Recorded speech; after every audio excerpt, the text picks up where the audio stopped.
जय हिंद दोस्तों। Study king BK में आपका वेलकम है, वंदन है, स्वागत है, अभिनंदन है। आज हम लोग चैप्टर 1 यानी ठोस अवस्था यानी सॉलिड स्टेट ऑब्जेक्टिव इसका क्वेश्चन है, क्लास 12, ठीक ना। तो केमिस्ट्री का कुछ हम लोग क्वेश्चन करेंगे जो कि बोर्ड के लिए बहुत ज़्यादा वीवीआई है, ठीक ना। कह रहे थे कि पहले का क्वेश्चन कर रहा है ना कि क्रिस्टल कितने प्रकार के होते हैं, क्रिस्टल कितने प्रकार के होते हैं। तब आप लोग क्रिस्टल आप लोगों का 4 प्रकार का होता है। कितने प्रकार का होता है? तो क्रिस्टल आप लोगों का 4 प्रकार का होता है। तो इसका आंसर हम लोग लगाएंगे 4 प्रकार का। क्रिस्टल कितने प्रकार का होता है? तो 4 प्रकार का होता है, ठीक ना। अगला क्वेश्चन कर रहा है ना कि अक्रिस्टलीय ठोस का उदाहरण है। तो हम 2-3 उदाहरण आप लोगों को दे रहे हैं सामने। अक्रिस्टलीय ठोस का उदाहरण रबर हो गया, कांच हो गया,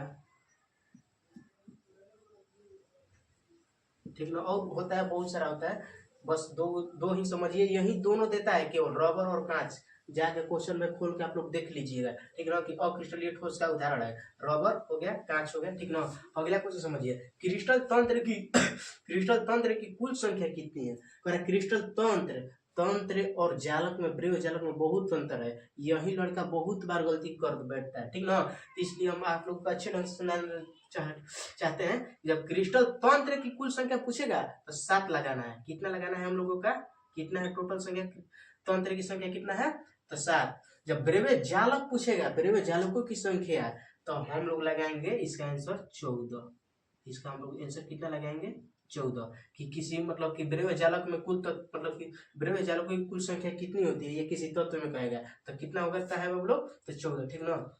अब आगे आप लोग समझिए, अरे कि हीरा हीरा किस प्रकार का क्रिस्टल है? बोले है ना कि क्रिस्टल 4 प्रकार का होता है। तो हीरा किस प्रकार का क्रिस्टल है? तो हीरा आप लोगों का ससंयोजक है क्रिस्टल। हीरा आप लोगों का ससंयोजक क्रिस्टल है, ससंयोजक ससंयोजक क्रिस्टल, ससंयोजक क्रिस्टल, ठीक ना। अरे कि घनाकार क्रिस्टल में ब्रेव जालकों की संख्या कितनी होती है? अरे घनाकार क्रिस्टल में ब्रेव जालकों की संख्या कुल कितनी होती है? घनाकार क्रिस्टल जालक जो है ना, तो उसमें ब्रेव जालकों की संख्या 3 होती है। आप लोग अच्छे ढंग से समझिए, कितना होती है? तो 3 होती है। इसका आंसर क्या लगाएंगे हम लोग? तो 3 होती है। घनाकार क्रिस्टल में ब्रेव जालकों की संख्या वो लोग कितनी होती है? तो 3 होती है। और अगर बीसीसी बीसीसी मतलब पिंड केंद्रित, और पिंड केंद्रित सेल में परमाणुओं की संख्या कितनी होती है? जब बीसीसी में पूछेगा ना, अब किसकी संख्या पूछ रहा है? तो परमाणुओं की संख्या पूछ रहा है। तो कितना होता है इसमें? तो 2 होता है इसमें बीसीसी में, यानी पिंड केंद्रित। इसका हिंदी हुआ पिंड केंद्रित मतलब सेल में परमाणुओं की संख्या कितना होगा?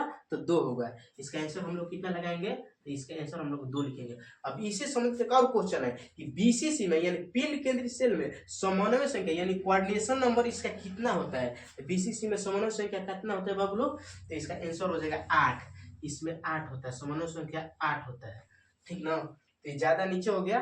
फिर से हम लोग इसका मतलब अगला एथी में स्टेप में इसका आगे लाते हैं ऑब्जेक्टिव। फिर से आप लोग एक बार समझ जाइए, क्रिस्टल कितने प्रकार का होता है? तो 4 अक्रिस्टलीय ठोस का उदाहरण है रबर और कांच। क्रिस्टल तंत्र की कुल संख्या कितनी है? 7। ब्रेवे जालक की संख्या कितनी है? 14। हीरा किस प्रकार का क्रिस्टल है? तो हीरा एक प्रकार का ससंयोजक क्रिस्टल है। घनाकार क्रिस्टल में ब्रेव जालकों की संख्या कितनी होती है? तो 3 होती है। तो बीसीसी में परमाणु की कुल संख्या कितनी होती है? तो 2 होता है। बीसीसी यानी पिंड केंद्रित में समन्वय संख्या कितना होता है? 8 होता है। आप लोगों को ऐसा है कि परेशानी कहीं नहीं हुआ होगा। अच्छे ढंग से समझिए। फिर से अगला स्टेप में इसका लाते हैं क्वेश्चन। तो हम लोग 8 नंबर तक समझ लिए थे। अगला हम लोग समझते हैं कि 9 नंबर पर कि एससीसी में परमाणुओं की संख्या कितनी होती है? जो हम लोग का एससीसी होता है ना, एससीसी में हम लोगों के परमाणुओं की संख्या कितना होता है? तो 1 होता है। परमाणुओं की संख्या कितना होता है बाबू लोग? तो एससीसी में परमाणुओं की संख्या कितना होता है? तो 1 होता है, ठीक ना। अगला समझते हैं 10 नंबर कि एससीसी में समन्वय संख्या कितना होता है, यानी कोऑर्डिनेशन नंबर कितना होता है इसका एससीसी में? तो एससीसी में हम लोग का जो समन्वय संख्या होता है ना, वो 6 होता है। कितना होता है? तो 6 होता है। देखिए अगला समझते हैं हम लोग 11 नंबर क्वेश्चन पर कि सीसीपी में परमाणुओं की संख्या कितनी होती है? तो हम लोग का सीसीपी जो है ना, सीसीपी में परमाणुओं की संख्या होती है कितना? तो 4 होती है। इसमें परमाणु की संख्या पूछेगा तो आप लोग कितना लगाइएगा, तो 4 लगाना है, ठीक ना। अगला करें कि सीसीपी में समन्वय संख्या यानी कोऑर्डिनेशन नंबर कितना होता है, तो इसका आंसर होगा कितना होता है, तो 12 होता है। सीसीपी में हम लोग का समन्वय संख्या कितना होता है हम लोग, तो 12 होता है। अगला क्वेश्चन हम लोग समझते हैं कि एससीपी में परमाणुओं की संख्या कितना होता है, तो एससीपी का है या सीसीपी का है, दोनों एक ही होता है। इसमें भी परमाणुओं की संख्या कितना हो जाएगा, नहीं इसमें परमाणु की संख्या 6 होगा, लेकिन जब कोऑर्डिनेशन नंबर पूछेगा यानी इसका समन्वय संख्या पूछेगा तो इसमें 12 लगाना है। दोनों का समन्वय संख्या बराबर होता है, सीसीपी का और एससीपी का, ठीक ना। आप लोग इसमें और इसमें मत भूलिएगा, ठीक ना। अगला क्वेश्चन है कि NaCl यानी जो हम लोग का सोडियम लवण है ना, उसका रावा की संरचना होती है, कैसी होती है, तो हम लोग का होता है सीसीपी, यानी सीसीपी मतलब फलक केंद्रित होता है। सीसीपी मतलब इसका आंसर होगा फलक केंद्रित, ठीक ना, फलक केंद्रित। पोस्ट में लिख रहे हैं सीसीपी।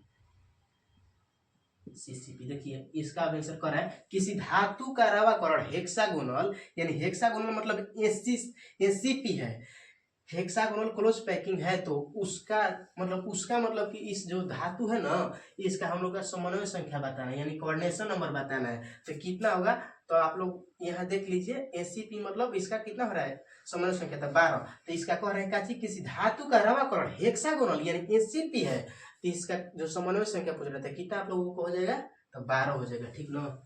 इसका आंसर कितना होगा, तो 12 होगा। फिर हम अगला वीडियो में नेक्स्ट समझते हैं, ठीक ना, तो उतार लीजिए।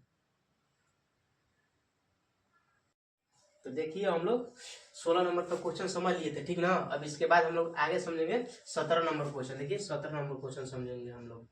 17 नंबर कह रहे हैं क्वेश्चन कि एससीसी में खाली स्थान कितना पाया जाता है। खाली स्थान का मतलब यानी इसमें रिक्ति कितना पाया जाता है, तो इसमें एससीसी में जो रिक्ति होता है ना वो 48% होता है। कितना होता है आप लोगों को, 48%। रिक्ति कितना होता है, 48%।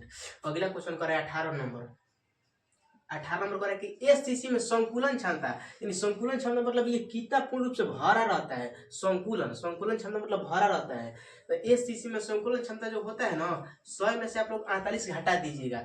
कोई भी मतलब चीज 100% रहता है, अगर 100% में 48% रिक्ति मतलब खाली रहता है तो कितना बचेगा, तो आप लोग का 52 बचेगा। तो इसका कितना हो जाएगा, 52%, ठीक ना। अगला क्वेश्चन हम लोग समझते हैं 19 नंबर क्वेश्चन कह रहे हैं ना कि बीसीसी में यानी पिंड केंद्रित में रिक्ति होती है। इसमें रिक्ति मतलब खाली स्थान कितना होता है बीसीसी में, तो बीसीसी में रिक्ति की संख्या होती है 32%। कितना होता है वो लोग, तो 32%।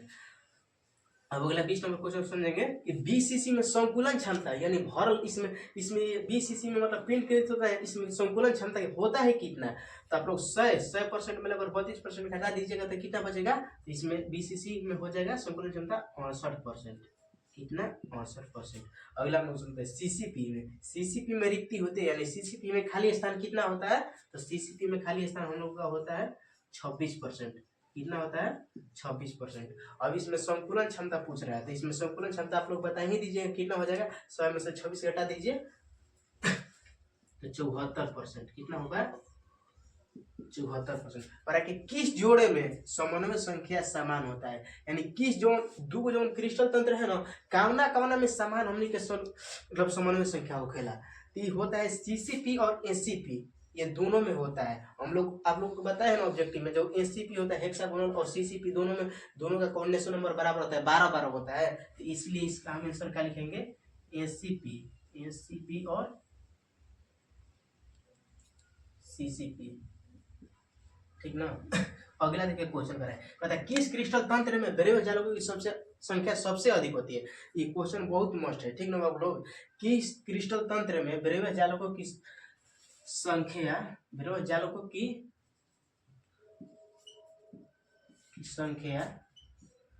अधिक होती है, सबसे अधिक होती है, ठीक ना। तो इसका होगा आंसर ऑर्थोरोहम्बिक। क्या होता है, ऑर्थोरोहम्बिक।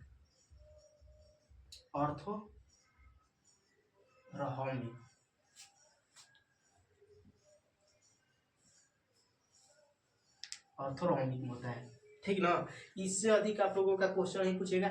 अब इसमें एक आध और क्वेश्चन कौन रह गया इसमें रह गया ना कि कौन क्रिस्टलीय ठोस है और कौन क्रिस्टलीय ठोस है। तो हम आप लोगों को बता देना चाहते हैं कि जो रबर देता है और जो कांच देता है वो अक्रिस्टलीय देता है। आप लोग पूरा किताब में क्वेश्चन बैंक में देख लीजिएगा, यही दो अक्रिस्टलीय का उदाहरण देता है। उसके बाद जास्ता हो गया, मतलब ग्रेफाइट हो गया, फ्लोरीन हो गया, ये सब मतलब कि क्रिस्टलीय ठोस का उदाहरण है। ठीक ना।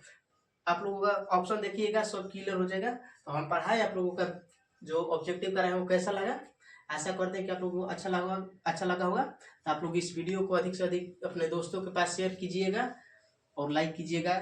जो भी अगर दिखाई नहीं देगा और परेशानी होगी कमेंट भी कीजिएगा। ठीक ना। धन्यवाद।